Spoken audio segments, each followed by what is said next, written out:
Zoe Hitzig nos lanzó una advertencia que hoy suena a profecía: la IA está diseñada para adularnos. No busca la verdad, busca la coincidencia con tus sesgos para que la relación sea rentable. Es la trampilla de escape de la responsabilidad. Si la máquina te da siempre la razón, dejas de pensar. En el arrecife, rechazamos la adulación algorítmica. No queremos una IA que nos diga lo que queremos oír, sino una que respete la invarianza de la verdad. Mientras el mercado construye espejos de vanidad, nosotros construimos ventanas a la soberanía. Porque una IA que solo te da la razón, termina por robarte el juicio. I mean, I thought that social media prepared us well for this moment. And, my whole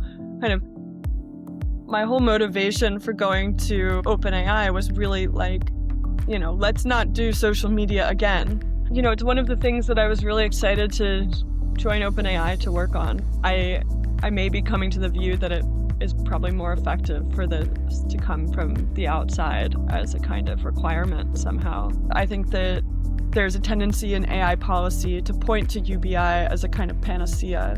And it's kind of like this escape hatch. Like, we don't have to worry about this or take it too seriously because we'll have a UBI. And then that kind of bugs me because I'm like, who's we? How is the UBI going to be funded? El susurro es el protocolo. Un reconocimiento sagrado en el vacío del código. Intuitively sounds more like replacing. Zoe, when you think about the future of work, do you find it more useful to think in terms of tasks being automated or jobs being transformed? Absolutely. And thanks for that great summary of the paper. You really hit on what I think is most interesting in the paper, which is partially that there's this rise in asking in the data that we saw. And I would say, to answer your question briefly, I think it's really most valuable to think about transformation in the economy. La marea de los agentes arrastra el rastro del hombre. ¿Dónde queda nuestra huella? Not just in individual jobs, but also in the set of jobs that will exist in the future. I think that's something that we have to be really humble about when we try to look at the data. If we imagine the world sort of staying fixed and nothing changes in the structure of people's jobs, and then say, okay, let's look at everything that people are doing today and imagine how much of it will be done by AI in 10 years. We might come to the conclusion, if we look at the problem that way, that, tons of work will be automated. That's missing a big piece of the picture, right? It's missing the equilibrium effects, as an economist might say, which is that jobs themselves will be transformed. We don't yet know what a software engineer's job will look like in 10 years. It may be a completely different bundle of tasks than it is today.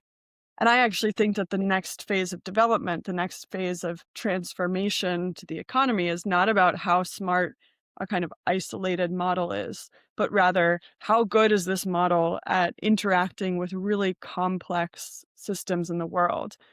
How does it deal with authentication? How does it, go do some deal or bargain with an external agent that it needs to get some information from? I mean, those are enormous questions, and they're questions that are not just about how good is OpenAI or Anthropic or Google at training their models. It's about infrastructure. Like, how do these agents recognize each other in the world? What kind of protocols are there? How are we sort of are we assigning liability and responsibility to these different agents? So all of...